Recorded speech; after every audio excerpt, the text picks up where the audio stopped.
morning, or depending on when you're watching this, good afternoon, good evening, or good night. My name's Ross, and as always told, out of Voice of Radio. So today we need to have a good old look at a brand new set. There's a new set that's gone and been revealed over in Japan, and it is exactly what I told you it was going to be. It is Crimson Haze. It is releasing on the 22nd of March. And it was revealed during the Champions League stream today. And I get questions from people quite a lot, basically saying, how are you so bullish in some of your predictions? And the answer is really simple. I spend way more time and effort trying to look through Pokémon TCG stuff than your average person. We are in the window for revealing a new set at the moment. It comes out in 5 weeks. And it is, well, if we go back in time to yesterday, it is exactly 5 weeks until release. And there's a Champions League stream, and several sets in a row now, Pokemon have revealed this stuff at Champions League streams. It's a little bit of a theme they've got going on. Plus, we've seen distributor listings in Japan for Crimson Haze with this release date, and distributor listings are generally extremely reliable, though they are subject to change.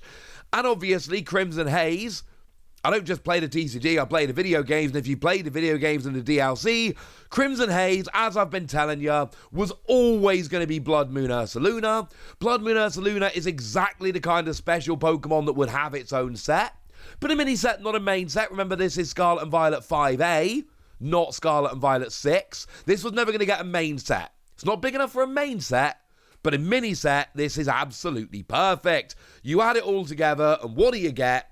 We get Crimson Haze releasing on the 22nd of March with Bloodmoon Ursaluna being the main Pokemon on the booster pack. Everything we would expect. And one thing that is very, very important, the Pokemon on the front of the booster packs tend to be very, very good. Think back to Ruler of the Black Flame with Charizard on the booster. Yeah. That was a pretty good Pokemon, wasn't it?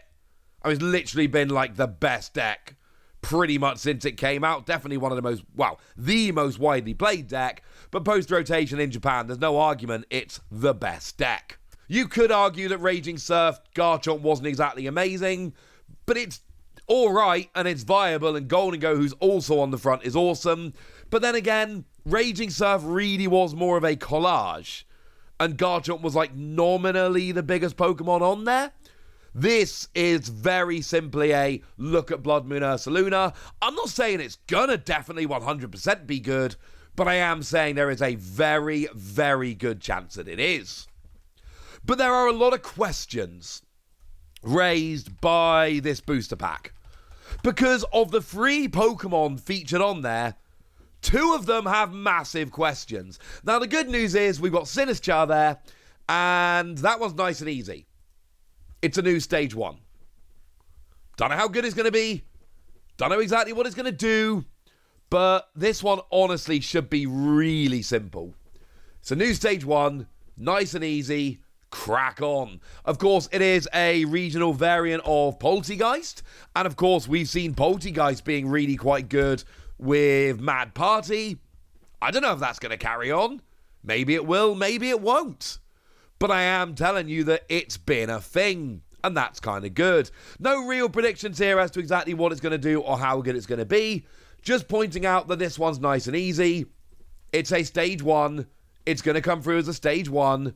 Jobs are good, and I suppose we could ask the question whether, because it is a dual type grass and ghost, so it could come through as a psychic or grass in the TCG. But other than that, nice and simple, jobs are good, and move on with your life. The other 2, however, they present massive problems, or at least questions. Now, there's no cards being revealed today, they will be revealed tomorrow, but I think there are some very important discussions to be had. Like Bloodmoon Ursaluna. Because we've only ever actually had 2 Ursaluna cards in the history of the TCG. It's quite a new card. We had the Ursaluna V that we got in Silver Tempest, so it was a promo in Japan. And then we had the regular Ursaluna, the colourless one, in Astral Radiance. Cool. Ursaluna, for what it's worth, is a ground normal type, so it can come through as fighting or colourless, And of course, like I've just shown you, we've actually had one of each in the TCG so far. That's Ursaluna. Ursaluna is a stage 2. If we go to Astral Radiance, we had Teddy Ursa. We had Ursaring with the lovely T0 artwork. And then we had Ursaluna. It is a stage 2. Bloodmoon Ursaluna is not the same. Now, I've been having a chat with a lovely Joe from Cerebi.net this morning about these awkward questions. And one of the things that Joe has pointed out, and I think very rightly so, you cannot evolve into Bloodmoon Ursaluna from an Ursaring. That's not possible. That's not how it works. In fact, the only way to get it is to just catch it as is. Joe made the connection with Ash's Greninja, and I think that basically tells us what we're going to see here. Because we have had Ash's Greninja in the TCG. Ninja, which is a little bit sad. Came out as an X and Y promo, and oh look, would you look at that? It's a basic Pokemon. Greninja is a stage 2, but Ash's Greninja, this special Greninja, is a basic. Now, admittedly, it's an EX. All EXs were basic. Fine, okay, I get it. But I still think that's what we're going to see here. There is absolutely no knowledge about this until we actually get it revealed.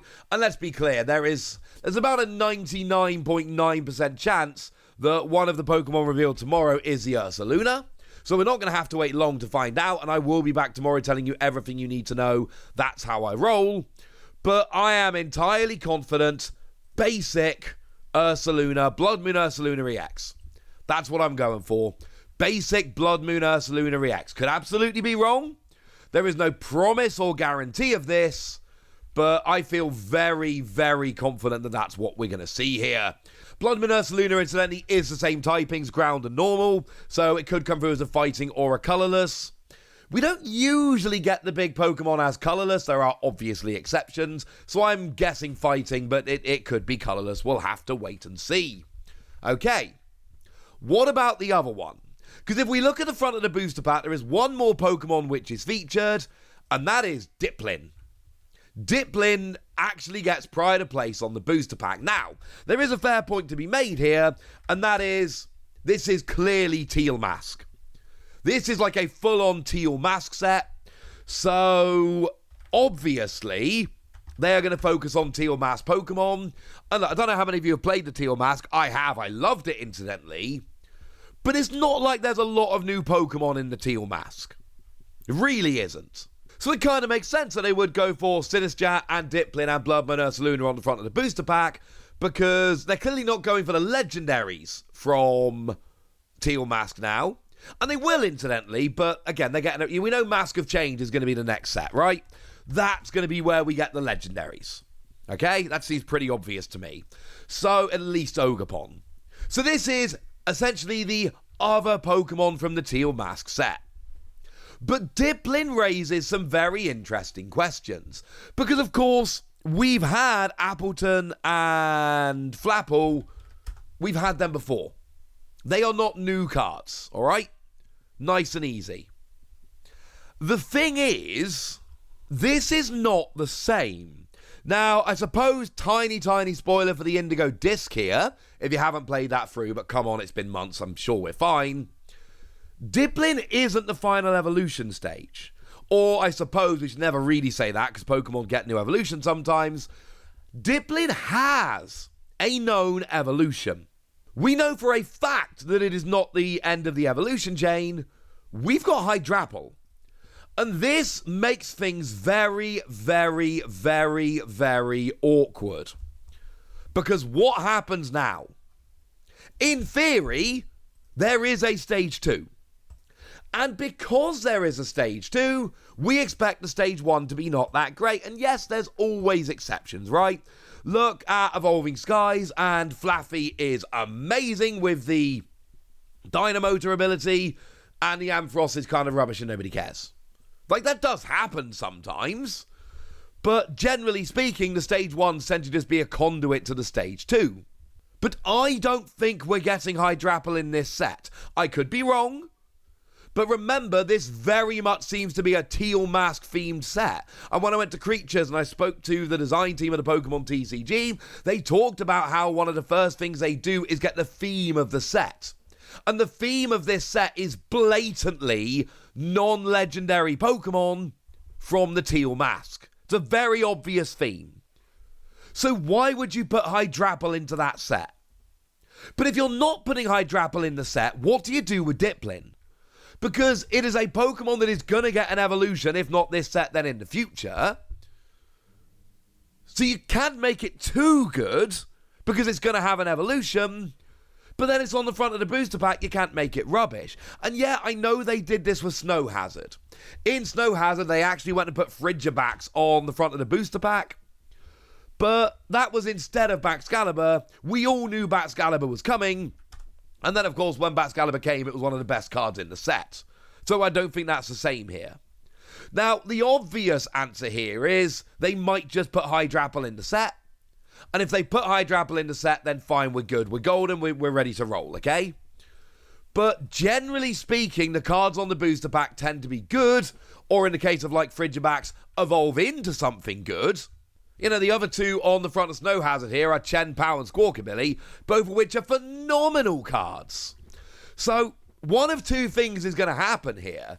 Either they're going to put Hydrapple in the set early, because it is too early for Hydrapple, let's be clear, or Dipplin is apparently going to be good despite having a stage 2 into which it can evolve. Yeah, there are big questions about whether Ursaluna is going to be a basic or stage 2. I am going basic EX for what it's worth. And there are big questions about what exactly is going on with Dipplin. I suppose we'll find out at least some of the answers tomorrow. For now, I've told you what you need to know. I've told you about the set. It's coming out in 5 weeks, which means we actually get the full set reveal in 4 weeks. That's how Japan works. You get the full set reveal 1 week before the set actually releases. So we aren't going to be waiting long, ladies and gentlemen. And I, for one, am very excited. But now it's over to you guys. Tell me what you think about this. Give me your predictions, and I'll come back tomorrow and tell you who was right. Go nuts in the comment section, but be nice. And then make sure you like this video, subscribe to this channel, follow me on Twitter at TheWasi. That's where we talk about Pokemon and a whole bunch of other card games. And please do consider checking out patreon.com/PTCGradio, where you can support the channel, get some bonus podcasts, join a Discord, and all kinds of fun things. And get shout-outs on the channel, like the lovely SWTV, who's been a supporter of ours for a while now and is a very lovely person. So shout out to them for the support and the loveliness. But by far the most important thing as always, look after yourselves till next time, would ya? Thank you very much for watching. My name's Ross, and you've been watching PTCG Radio.